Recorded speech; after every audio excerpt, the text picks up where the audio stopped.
So DCUO stream yesterday announced they are doing a second power bar. They're doing a second power bar for your loadout. So it's supposed to be a quick button thing on your controller or keyboard that you have your main power bar and then you can swap it up to a second one. A lot of MMOs, even here in Ashes of Creations, I mean, we have 1, 2, and we have 3 action bars here. So in DCUO having that same realm of now having a second one, it does allow you for 6 more powers to be there. Not a bad thing. It does bring more flavor. It brings something that you could change up with your play style a little bit more. So even for me, who was a tank, having your 6, the simplicity of having 6 abilities in your action bar, again, the simplicity of it is so good. Like, you can see me here. I have 2 action bars. I have 3 here. World of Warcraft, I have 6. And it can be overwhelming with the amount of abilities that you have. And now you have all these bars that you have to click around for. That's what I loved about DCO's simplicity of it, with just a 6 and the 1. So it was great. But now you have an ability for a bar for 6 more abilities. Well, even as a tank, it's like, okay, cool. So now I can have more of my pool abilities, and I can swap over to another bar and have my shield abilities. And so it does offer for more play styles. The other side I kind of think of it is a lot of the cooldowns for our abilities, they're short. They're not really long. So it's not like that we need to switch over to a different action bar because like, oh, I got these long cooldowns, let me switch over to another one so I can keep going the action. Yeah, the cooldowns are pretty long, or pretty short. So now I do have that fear that's like, are they going to redo some abilities to have some longer cooldowns? But that's a quick fear that's kind of dismissed, because even to play devil's advocate a little bit, they have the extra action bar there because they added more, and they added new and more iconic abilities to everyone's playstyle. They added more from just seasonal events to those monthly events to time capsules. So you have new abilities, and you don't have the room to play them.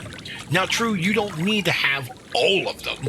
That's just silly. You don't need to have all of them. It doesn't fit your playstyle. Doesn't fit your motif. Doesn't fit your character. So you don't need all of them. But that really is the devil's advocate thing you have to keep in the back of your head. They charged you, and you paid for iconic abilities that you can't play with now. So yeah, here's your second action bar that you can use those iconic abilities that you paid for, that you got, and so you can now use them. Well, you could also just not charge us for the iconic abilities now, so you know. But this is where we have it now. So I don't really hate the idea of a second power bar. I'm certainly interested on where on the controller and keyboard it is that you sacrificed another thing, or changed the key binding to allow you for that. And I think it's going to be interesting to see how many other players do that, because I think controllers, number 1, certainly need a section action bar, because you have now controllers now have your action bar for debuffs and then for power interactions. So you can see the split there. A bar for action for your active abilities, and then you have a loadout bar for just your utility spells. So there's a lot of cool gameplay styles that can come with it. But I have a bad taste to it, because the optic of it is that you introduced new iconic abilities. People paid money for these iconic abilities because you put them in time capsules. You tied them to monthly events that you can certainly play to get, but if you missed any days, you can get them by charging money. And you don't have a method that we've seen so far on how we can get those abilities if we missed those time capsules or events. I have not played DCO in 2025. I certainly left the game. But now I certainly want to know. It's like if I do jump in, because again, the power bar got me interested. I've paid attention to DCUO all year. I look on the forums, I see their announcements. Eve does a great job on her YouTube channel. I pay attention to the game because I don't want it to die. I want the monetizations to not be so predatory that it's charging me to play the game even though I'm already paying my monthly sub. And everything about it is you want to pay money instead of playing the game. And that's where the developers, or even higher up above the developers, have made the game to be so monetary predatorial. So I'm certainly interested, and I looked into the power bars. I even looked at their announcement for the white power ring. That is a power augment, not an artifact. It's a power augment, but it uses nth metal from artifacts to level up. And it's going to be tied to an event that they hinted might be free, but they haven't said it's going to be free because it's probably too early to tell. But it's still tied to an event. Okay, so if it's tied to the event, is it going to be gone when the event's gone? Like, you can't tie things to an event without telling us if it's going to come back or what the game plan is for it. At least with time capsules, we know it's going to show up on the booster gold vendor. But even then, like, can you give us like a hint of the price, or at least tell us, like, yeah, for sure, it's going to be on the booster gold vendor? We need that assurance because we don't want to play the guessing game. Because when you play the guessing game, you're sitting here like myself and you're given negative review because of what we don't know. And as a marketing standpoint, you don't want that open-endedness. And that's one of the things that really just got me to go away. But second power bar is interesting. I want to see exactly how it's done. I want to see, even for my brain, I'm like remembering my rage abilities. Like, oh, how would I do that? But the reason I still don't come back to the game is because of the monetization behind it. It's you're charging too much for anybody to play. You just can't be a free-to-play player. You just can't be a sub player. And you have to dedicate your life to that game. Or, if you miss it, like, hey, you got 10 out of the 12 days, but you missed those 2 days, why don't you go ahead and just pay a little extra there? You can pay a little something. You know, it's not $30 anymore. It's at least down to 10 because you did play, but you can still get this by just paying $10. Or you could just keep it open and not charge me at all. How about that?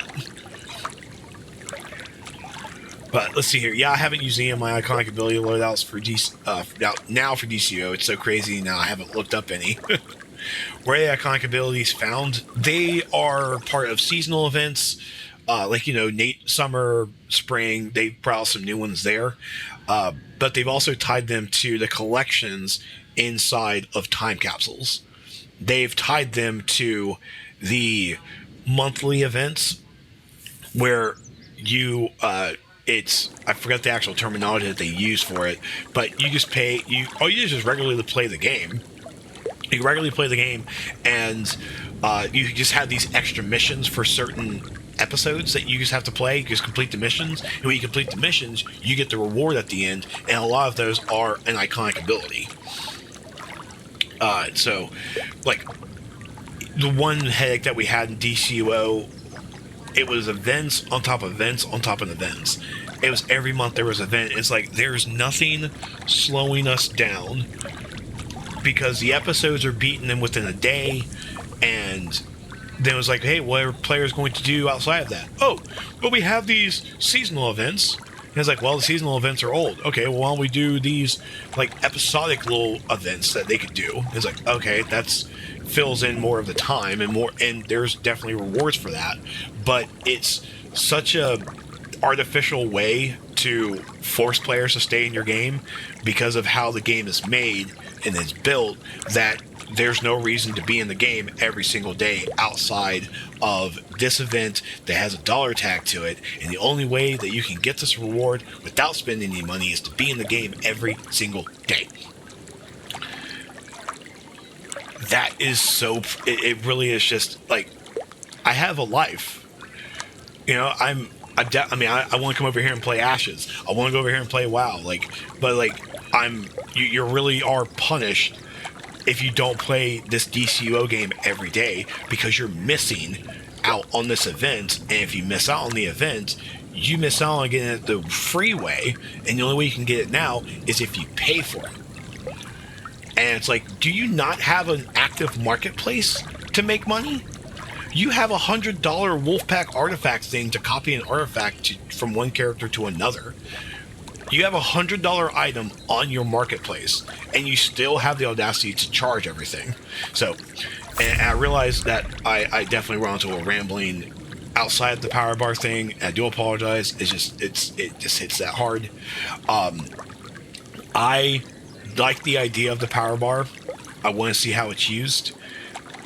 This power augment, the White Lantern ring, it's interesting to say the least. It has an ability for every single role, and it's interesting, but it's basically an artifact. It's not an augment, it's an artifact, and you're going to have the same headache as you're leveling your artifacts, the same headache you're going to have for leveling this.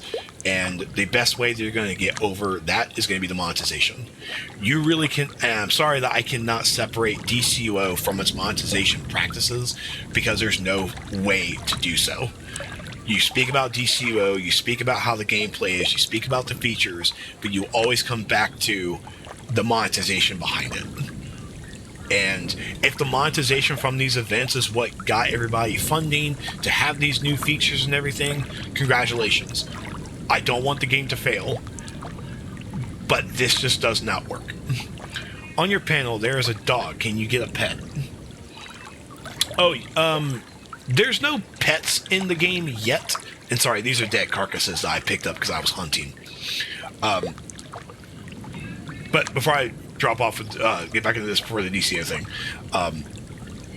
Again, I don't want the game to fail. I want it to succeed. And DCUO definitely got me interested with the power bar changes. It got me interested with the new knockout changes that they did just this month. So they've done some great quality of life changes, great quality of life features, but every time I think about joining that game, I keep going back to, what do I have to spend money on? And it's going to be a half, because I have missed this entire year. I have missed the big blowout. I didn't complete 4 or 5 events this year for 2025, so I'm going to miss out on this big reward. When you have a game that you are punished for missing out on, it's no longer fun, because you provided flavor of the month, you provided that FOMO, and no one likes FOMO. Because as a player returning, as a new player coming in, you won't be able to get that anymore. That part's gone. Well, why is it gone when it's an MMO? Things that we had on day 1 should still be obtainable in year 14. And even this year of 2025, we've missed out. If the event's over with, they don't provide those items or anything on the marketplace to purchase. Just a flat out, like, hey, here's $30, here's 20 to buy them, purchase out. And so I've missed out on everything this year. And that even more is a discouragement of anyone jumping into the game, because you're not going to get this anymore. And there's no such thing as exclusivity in DCUO. There's nothing marketed. And if there's wording in those events, it's like, hey, get these exclusive items, then they failed the player base. So yeah. I think the developers are still doing a good job. Again, the quality of life changes are freaking great, but they have to figure out the monetization practices. It has to be better for the player base. It has to be better for players, because if they change their monetizations where the events are here and the events are there all the time, where I could jump into the game today and it's like, yeah, here's the events that we started back in March. Play them. Here's the rewards for them. Play them. You don't have to spend money. Play them. Earn these free rewards. I would be in. It would give me something to do. So, there's my spiel on that. I want to be respectful, but change the monetizations, that's kind of it.